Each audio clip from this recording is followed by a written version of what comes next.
Good morning, YouTube, and welcome back to Fernvalley Farm's YouTube channel. On this channel, we are always pure country. If this is the first time we're meeting, my name is Vince, and what we're doing here is I'm going to hook up a 50 amp service to my honey barn. So what I'm doing here, this is really simple actually. This is just how I'm doing it. I've got, in my main barn, which I'll show you, I've got 100 amp service going there, obviously. Well, there's a 50 amp breaker over there. And here's a 50, this box does not have a main breaker in it. So these breakers will just be hot all the time. If you want to kill this box, you got to go do the main breaker on the other side. But this is really simple.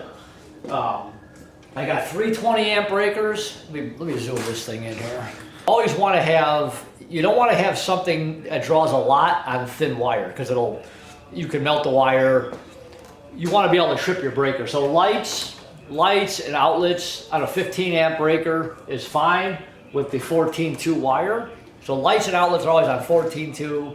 That's a 14-2 wire is rated for a 15 amp breaker. I want to make sure I'm saying the right thing. Yeah, it's 12-2 wire. The yellow wire is 12-2, which is rated for a 20 amp breaker. The 14-2 wire is rated for a 15 amp breaker. You want to make sure whenever you're doing this, if you're not sure about this, just make sure you check with somebody. I'm not telling you how to do this at all. It's just how I'm doing this. Outlets and lights in here are on 15 amp breaker. And you can run outlets and lights on a 20 amp breaker also, but some of this bigger equipment might draw more power, so that's why I went to a bigger breaker with bigger wires. So that's the basics of it. And like I said, I'm not telling you how to do this, I'm just showing you how I do this. And I know it'll work. So, okay, so really quick, this is really easy. In your fuse box, I've got my hot is gonna go, my red, which is hot, is going to go right here. My other hot wire, which is black, is going to mount right here. And my ground wire, this is a ground bar right here. See all them screws? That's your ground bar. So when you start hooking up all your lights and stuff, you run one wire to your fuse, to your circuit breaker. The other wire goes to your ground panel. So you got black and white, and I'll show you that when I get to that. So, but for right now, we're just doing this. It's disconnected on the other side. So you want to make sure that's disconnected first. All right, make sure these knives obviously come in really handy for cutting wire. Make sure you put a sharp blade on it when you're going to do this. So all I'm going to do is this red wire. I need to strip this back just a little bit. Get yourself a pair of these wire strippers. I don't want to get too close to the camera here.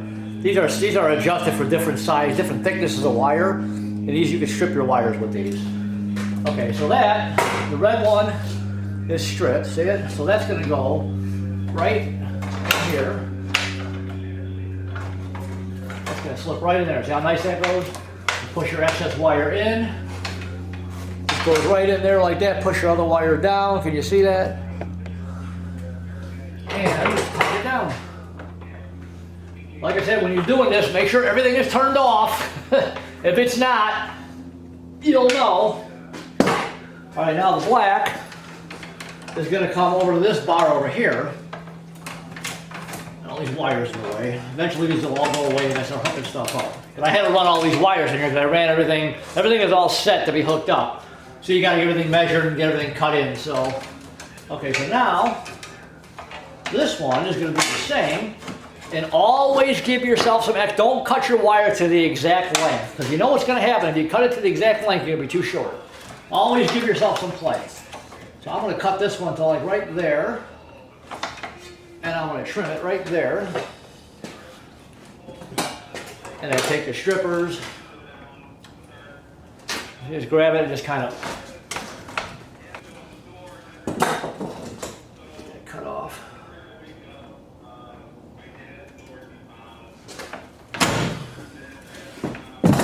All right, so now you got your wire stripped. Can you see it there? See, all copper. Now, I'm going to take this, and I'm going to slide this. Can you see? Yeah. That's going to go right in there. Take this. For these boxes, it doesn't matter which side goes to where. For this box, when you're just direct wiring it, it doesn't matter if red or black is on either side. It doesn't matter. This, I'm going to come up over the top with and bring it in and put it right in here. So this one, I've already got this one stripped. That goes right in there. Tighten her down. Tighten it down tight. You want to make sure your stuff is tight too, because when there's current going through it, it could jump, it could move around a little bit. So you want to make sure that you've got all this stuff on tight. The wire's coming up out of the ground right here. It's trenched all the way across. It's trenched in actually right here. It's coming up and in the building. But go watch that other video. And you can see here, you can kind of see the line of dirt. Well, it's kind of covered by snow now, but it just pretty much goes straight across. So let's go in the other building. Let's go hook her up.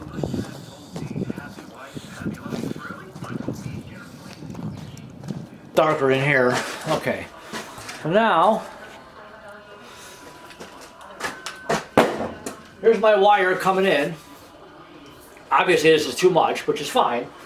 Here's your 50 amp breaker right here. That's my 50 amp breaker that wire is going to tie into. There's a connection on either side of that. Black to the top, red to the bottom, whichever, it doesn't matter. And then the white will connect to that ground bar right there. Now this, I don't want to touch any of this stuff, obviously. This box is hot, so there's a 100 amp service coming in here. You don't want to be just touching this stuff. I've got like a locking nut on here, and the wire goes through, and it's bolted right here, so that wire is not moving. Once it's through that hole, you tighten that up, and this can't move. But now I got to strip all this off. You want to make sure you think this out, because if you cut your wire too short, then you're screwed. I could actually just cut this off right here. Alright, my wire is stripped, so now I am going to hook these up. And here again, always use a screwdriver with a plastic handle. Don't touch the metal when you're touching the fuse box. Now I'm not going to say in this video, ask me how I know, because I've never been zapped like that, because I really pay attention at this when you're doing this, but actually we're going to put the glasses on just to make sure. I'm just going to loosen, and I know, like I said, when this breaker is off, there's no power going to it, but, so all we do is loosen the nut on the back of it. And these circuit breakers, these breakers in this box was probably put in in the 70s. This was a different kind of circuit breaker that I had to actually order. A friend of mine's an electrician. I called him and he had to order this special breaker from an electrical supply company, because you can't go to your general store and buy these. Like your general home improvement, Menards or Home Depot, Lowe's, whatever, they don't sell these. You have to get them from an electrical supplier.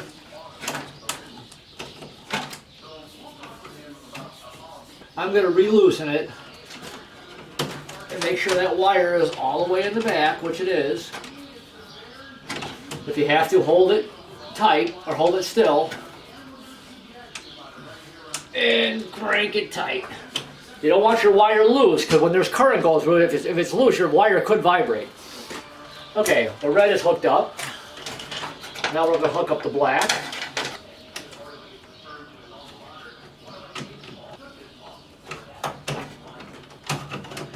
Make sure it's all the way in.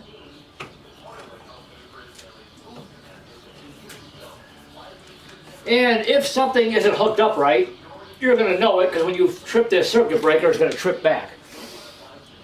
Okay, that's there.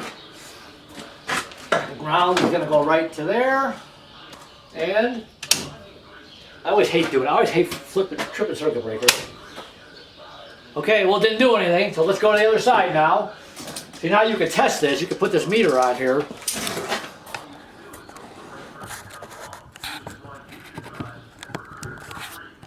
Sorry for the camera jerking around. If you take this now, you're not going to be able to see it. But if I take my meter, I put one side on first. See the light up? See?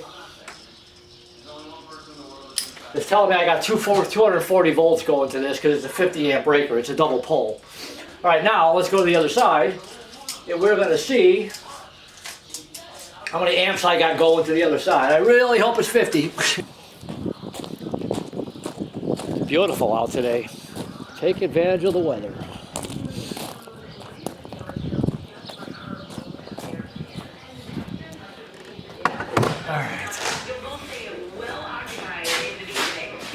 All right, now we are here. Delivery by Christmas is guaranteed. So get her something special she'll really love and take care of the hardest person to shop for on your holiday list today. Here's what you do. It's simple. Go to pajamagram.com right now. Ah, look at that. Same voltage, beautiful. I don't know, you're gonna be able to see this.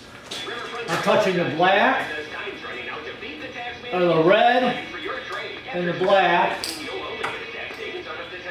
Now if you go one side, it's 120. If you're touching one side of this to the ground, it's going to show 120 because you're only pulling off of one side of the breaker. If you're touching both sides, you got both sides, it's showing 240. Can you see the light lighting up? So I got full voltage coming. So fortunately, I didn't drop. Woohoo! I didn't drop too much in voltage. So I've got full 50 amps coming in here, which is great. I am going to put on this wall right here, I got my sink. I am going to put one of those electric water heaters in. It's like instant hot water. I'm not running water to this building, obviously, because this building is not insulated at all. And where I live up in northern Illinois, water will freeze. You'd have to have this building built totally different, totally insulated like a house to prevent water from freezing. So I am going to run water lines to this sink. But it's going to be, I'm going to have my connection coming to the building off to the side over there. And let me zoom out here. My water line is going to come in from the side of the building, and it's going to run along. And when I get to that, I'll show it how I do it. It's just going to be hooked up with a hose. That's all. It's going to have a hose. I'm going to have the hose from the hydrant outside hooked to the building. Water is going to come through it. So whenever I need water, I got to hook it up outside, which is fine. But in the wintertime, obviously I can't use that. And then this hot water heater up here will have to be drained. My whole point to this story is one of the heaters I was looking at needed a 30 amp breaker. And now that I found another heater that'll run off of a 20 amp breaker, which is that 10-2 or 12-2 wire.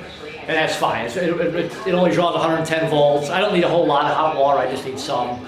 So that water heater is going to need to be on a 20 amp breaker, not a 15 amp breaker. It's not strong enough. And there's why I'm saying you don't want to put something that draws that much power on too thin a wire because it can melt the wire. Or it's going to trip your breaker like that every time. So that unit, when I get it, is going to be hooked to a 20 amp breaker. It's just I got full 50 amps coming in here. That's great. I thought for sure I was going to lose some voltage drop in the distance. I didn't lose anything. That is a beautiful thing. So now I can get my lights hooked up. I can get rid of my extension cords. When I go do my lights, I'll show you. But that's all I'm going to do for right now. I want to just get that on, get it hooked up, see what it's doing. And we're good. But when I get to the next step, and hopefully you've been seeing all the other videos on me getting this building put together. Some of the stuff I skipped. Because I just, weather, time, whatever, just had to get some things done like really quick. But go back and check out the other videos on how I got this building pretty much up and pretty much got it sided. And I forget what the last video was left off on, but check it out. Go back, check all the videos. Hey, do me a favor. Hopefully, if you like this video, you learn something. Let me know. Like I said, if you're not sure, do not try this yourself. Do get somebody. Ask an electrician. If you got a friend that's an electrician, just don't try it yourself. You don't want to hurt yourself. 50 amps will hurt. I've never been hit by 50 amps. I don't plan on getting hit by it. I've been hit by 110. Regular outlet. It just zaps and it hurts, but not as bad as that might, or 220. I don't mess with 220. 220 is what your dryer, your hot water tanks, your well pump, if you're out in the country, all that runs off of 220. Everything else runs off of outlets, wall outlets, light fixtures, lamps. That's all 110. Anyways, like I said, hopefully you learned something from this. We got a good idea on how to do it. If you're not sure, ask me, send me a message. Any questions, comments, like I always say, leave them. Check with an electrician if you got an electrician friend, or at least get the whole thing set up and then have an electrician wire it for you. It's really not that hard. It's pretty simple. Just be careful. Like I said, I've done it before, so that's why I did it myself. I've done this before, so. Any of the really heavy duty stuff, I don't do. I don't like messing with 220. That scares me because that'll knock you on your butt really quick, and it can hurt you really bad. So Anyways, do me a favor, hit the subscribe button. Hit that subscribe button. Help support the channel. I really, really appreciate it. Next to that subscribe button, hit that little bell. This way you'll get notified every time one of these videos comes out. Plenty of videos to come. Thumbs up are always appreciated. Questions, comments at the bottom, please leave them. I will try and answer them. Like I always say, thanks for watching, and I will talk to you guys later and the next step of this building. All right, bye.